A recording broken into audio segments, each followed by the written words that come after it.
Student, कैसे हो आप सब। आपका स्वागत है मेरे यूट्यूब चैनल के अंदर, उमर एकेडमी के अंदर। आज अपन डिस्कस करने वाले हैं 12th क्लास का फर्स्ट चैप्टर। इनिशियल से स्टार्ट करेंगे और एंड तक जाएंगे फाइनली। और this is the introduction of class, this is the introduction class of first chapter. तो आई होप आपको समझ में आएगा। ध्यान से देखना, पूरे दिल से देखना, हर एक डाउट आपका क्लियर होगा आज इस लेक्चर के अंदर। तो let's see on the board. सबसे पहला टॉपिक डिस्कस करूंगा इलेक्ट्रोस्टैटिक, क्योंकि 12th क्लास का पहला, दूसरा, तीसरा और चौथा चैप्टर इलेक्ट्रोस्टैटिक पे बेस्ड है। ठीक है, तो let's see the what is the meaning of electrostatic. We are talking about electrostatic. ठीक है, तो I just want to tell you what is the electrostatic. So electrostatic, it is a branch of physics in which, जिसके अंदर we deal with rest form of charge. ठीक है, दोबारा ध्यान से सुन लेना। मैं बात करने वाला हूँ स्थिर वैद्युत की। हिंदी में अपन इसको बोलेंगे स्थिर वैद्युत की। I am discussing about स्थिर वैद्युत की। This is called electrostatic. What is the meaning of electrostatic? Electrostatic means ये फिजिक्स की एक ऐसी ब्रांच है जिसके अंदर अपन चार्ज को किसके अंदर पढ़ते, रेस्ट के अंदर पढ़ते, रेस्ट फॉर्म के अंदर पढ़ते हैं। ठीक है, चार्ज को किस फॉर्म के अंदर पढ़ते हैं, रेस्ट फॉर्म के अंदर पढ़ते हैं। ठीक है, और इसकी सेकंड ब्रांच है दिस इज कॉल्ड इलेक्ट्रोमैग्नेटिक, या यू कैन से इलेक्ट्रोडायनेमिक। वहां पे चार्ज मोशन में होता है। तो 12th क्लास के अंदर जो 1 से लेकर 4 तक चैप्टर है, एक्चुअली वो बेस्ड है किसके ऊपर, इलेक्ट्रोस्टैटिक के ऊपर। तो आई होप समझ में आ गया होगा कि जब हम 1 से लेकर 4 तक चैप्टर पढ़ेंगे तो ऑलमोस्ट पहले और दूसरे चैप्टर के अंदर चार्ज को रेस्ट के अंदर मान के स्टडी करेंगे। नाउ सबसे पहला इंपॉर्टेंट पैरामीटर इस इलेक्ट्रोस्टैटिक का कि what is the electric charge. ठीक है, what is the electric charge, what is the electric charge, got it. Hindi में आप इसको बोलोगे व्हाट इज द विद्युत आवेश। अब थिंग इज दैट कि कई बच्चे जो जस्ट 11th क्लास उन्होंने ढंग से नहीं पढ़ी होती और 12th में आ जाते, और कई बार मैंने बच्चों से पूछा तो student thinking about electric charge ये कोई पार्टिकल है। तो आज मैं इसकी एक एग्जैक्ट क्लियर कट डेफिनेशन आपको बताऊंगा जिससे कभी आपको कोई कंफ्यूजन नहीं रहेगा कि what is the electric charge. तो everybody see on the board, तो देखिए फटाफट से what is the electric charge. It is a inherent what is the, it is the inherent property of a matter by which it can exert or experience electromagnetic force। तो मैंने क्या कहा, मैं एक बार दोबारा से एक्सप्लेन कर देता हूं। ठीक है, दोबारा से एक्सप्लेन कर देता हूं। ऐसी बॉडी, ऐसा मैटर जिसके अंदर क्या हो, चार्ज हो, तो चार्ज उस बॉडी का इनहेरेंट प्रॉपर्टी है। This is called the inherent property. मतलब चार्ज जो है वो बाय बॉर्न होता है, उसके अंदर ही फीड होता है पहले से ही। ठीक है, तो उसको अपन बोलते हैं इनहेरेंट प्रॉपर्टी। तो हर एक बॉडी के अंदर जिसके अंदर चार्ज है that is the inherent property, understand. और ये इनहेरेंट प्रॉपर्टी जिस जिस बॉडी के अंदर होगी वो बॉडी इलेक्ट्रोमैग्नेटिक फोर्स को किसी दूसरे बॉडी पे एक्सर्ट कर सकता है, मतलब लगा सकता है या फिर वो एक्सपीरियंस कर सकता है, understood. If I am talking about neutron, so neutron is a chargeless, अब न्यूट्रॉन जो है वो चार्जलेस होता है। What is the meaning of chargeless, की उसके अंदर चार्ज नहीं होता, उसके अंदर इनहेरेंटली उसके अंदर चार्ज नहीं है। अब उसमें अगर चार्ज नहीं है तो इट मींस दैट कि न्यूट्रॉन ना तो एग्जिट कर सकता है इलेक्ट्रोमैग्नेटिक फोर्स, ना वो एक्सपीरियंस कर सकता है। तो जिसके पास, I mean to say proton और न्यूट्रॉन के पास यू नो व्हाट चार्ज है, इनहेरेंट प्रॉपर्टी है, उसके अंदर चार्ज है, so that's why it can exert और experience the electrostatic, I mean to say electromagnetic force. I hope समझ में आ गया होगा। That is the very easy you know definition of the electric charge, कि हर एक बॉडी के अंदर इलेक्ट्रिक चार्ज होता है और इलेक्ट्रिक चार्ज उस बॉडी का इनहेरेंट प्रॉपर्टी है, जिसको बाहर से आप यू नो व्हाट जनरेट नहीं करा सकते, बाहर से आप उसको एक्सटर्नली उस प्रॉपर्टी को नहीं डाल सकते अगर पहले से ही नहीं है उसके अंदर। और जिसमें भी ये प्रॉपर्टी है, जिसमें भी चार्ज है, तो इट मींस कि वो इलेक्ट्रोमैग्नेटिक फोर्स को एक्सपीरियंस कर सकता है और साथ ही साथ इलेक्ट्रोमैग्नेटिक फोर्स को एक्सर्ट कर सकता है। तो that is a very easy definition of electric charge. और मैं आपको बताना चाहूंगा कि ठीक है कि charge has a two type. First one is positive charge which is represented by positive q, और second one is negative charge which is represented by capital q. आगे बढ़े, ठीक है, इरेज कर रहा हूं मैं। ठीक है, अब मैं यहां पर आपको बताने वाला हूं।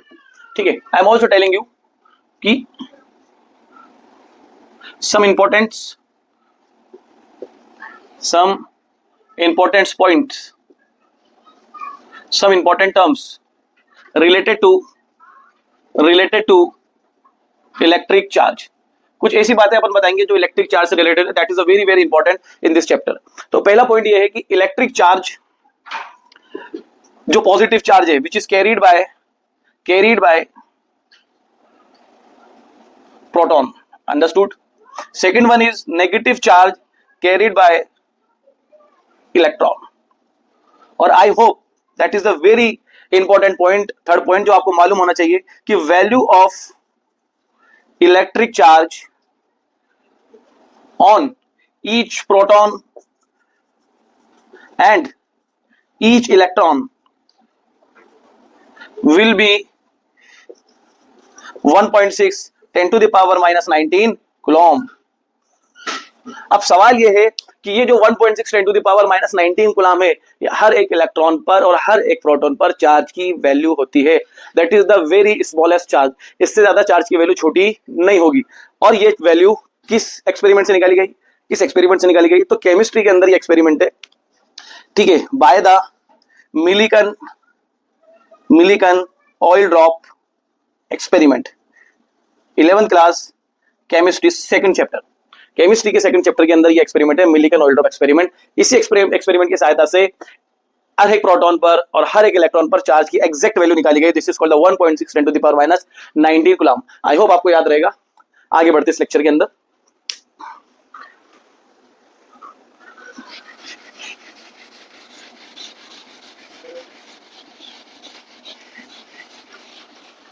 दूसरा पॉइंट, अब इसके अंदर नेक्स्ट पॉइंट ये है कि कई बार एक क्वेश्चन आ जाता है या कई बार एक स्टेटमेंट आता है, that is a very important statement, that is the very important statement is that कि electron is a fundamental particle, electron is a fundamental particle so that it cannot be broken further. Understood? Statement सुन लेना ध्यान से। Electron is a fundamental particle जिसकी वजह से वो आगे फर्दर ब्रेकडाउन नहीं होगा। अब सवाल ये है कि what is the electro fundamental particle, what is the fundamental particle? देखो ऐसे पार्टिकल जो आगे ब्रेकडाउन नहीं है तो this is called the fundamental particle. लेकिन प्रोटॉन और न्यूट्रॉन फंडामेंटल नहीं है, they can be broke down further, वो आगे आगे जाके कई चीजों में टूट सकते। तो अपन लिखेंगे ये बात कि proton and neutron are not fundamental particle, understood? So that it can be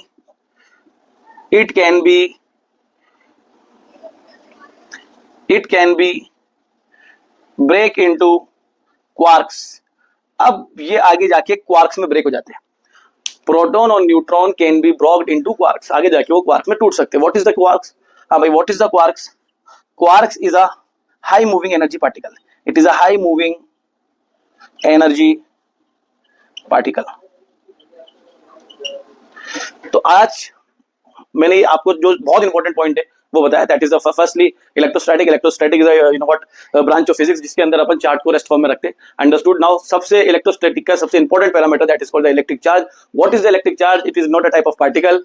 हर एक, सुन लेना ध्यान से आप, हर एक बॉडी, हर एक मैटर जिसके अंदर इलेक्ट्रिक चार्ज है तो वो इलेक्ट्रिक चार्ज एक तरीके का इनहेरेंट प्रॉपर्टी है जिसकी वजह से बॉडी कैन एक्सर्ट और एक्सपीरियंस द इलेक्ट्रोस्टैटिक या इलेक्ट्रोमैग्नेटिक फोर्स। अगर कोई चार्जलेस बॉडी है जस्ट लाइक अ न्यूट्रॉन, तो ना तो वो इलेक्ट्रोस्टैटिक फोर्स एक्सपीरियंस करेगी ना ही वो एक्सर्ट करेगी। नाउ कुछ इंपॉर्टेंट पॉइंट्स है। पहला पॉइंट है positive charge carry by proton, negative charge carry by electron. हर एक प्रोटॉन पर और हर एक इलेक्ट्रॉन पर इलेक्ट्रिक चार्ज की वैल्यू कितनी होती है? Plus minus 1.6 10 to the power minus 19 Coulomb. और ये value Millikan oil drop experiments के थ्रू कैलकुलेट की गई थी, मेजर की गई थी। नेक्स्ट, कई बार ये स्टेटमेंट पूछ लेता है कि इलेक्ट्रॉन फंडामेंटल पार्टिकल है क्या, प्रोटॉन फंडामेंटल पार्टिकल है क्या? तो क्वेश्चन इज दैट कि इलेक्ट्रॉन तो फंडामेंटल है क्योंकि वो आगे ब्रेकडाउन नहीं होगा, लेकिन प्रोटॉन फंडामेंटल नहीं है, it is not a fundamental particle, so that's why it can be breaked into quarks. What is the quarks? Quarks the high moving energy particle. We are discussing about two very important question from the first chapter, so see on the board.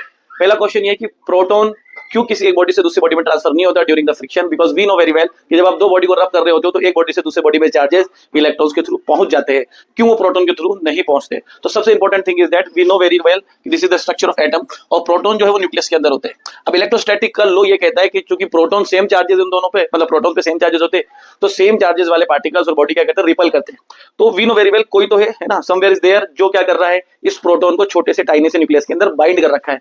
That force is known as strong nuclear force. और you know very well कि चार natural force होते हैं, अपन 11th class के first और second chapter में पढ़े हुए। पहला you know what natural force gravitational force, दूसरा natural force strong nuclear force, तीसरा नेचुरल वीक न्यूक्लियर फोर्स और चौथा electromagnetic force. Now you see the ratio of gravitational and strong nuclear force.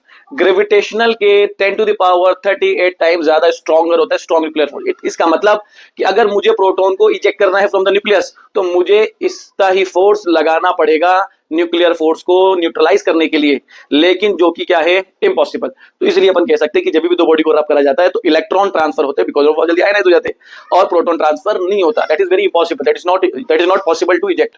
Now second question ये है कि charge invariant होता है और वेरिएंट होता है स्पीड के। ठीक है, तो चार्ज इनवेरिएंट होता है बट मास वेरिएंट होता है स्पीड के। इसको अपन एग्जांपल से समझेंगे। मेरे पास एक बॉडी है जो रेस्ट फॉर्म के अंदर है और इसका इनिशियल चार्ज क्यू नॉट है और इसका इनिशियल मास एम नॉट है। अगर ये बॉडी मोशन में आ जाए तो चार्ज इसका रिमेन सेम रहेगा लेकिन मास इसका सेम नहीं रहेगा। और when particles in motion their mass will be greater than the rest mass। for example मेरे पास इलेक्ट्रॉन का मास है 9.1 10 to the power minus 31 kg जो कि रेस्ट मास है, और जब इलेक्ट्रॉन मोशन में होता है तो उसका मास इस मास से ग्रेटर होता है। और जब कोई पार्टिकल मोशन में हो तो उसके मास निकालने का फॉर्मूला है m is equals to m naught upon under the root 1 minus v square minus c square. What is the m naught? This is called the rest mass. What is the c? This is called the light speed, which is 3 into 10 to the power 8 meter per second. और what is the v? Required speed of a particle otherwise object। और इस फॉर्मूले से अपन मास निकाल लेंगे जब कोई भी पार्टिकल या कोई भी बॉडी मोशन के हो। तो आई होप ये दो बहुत ही बेसिक क्वेश्चन थे जो फर्स्ट चैप्टर में यूज आते, आपको समझ में आए होंगे। Thank you very much. I will meet you in next lecture.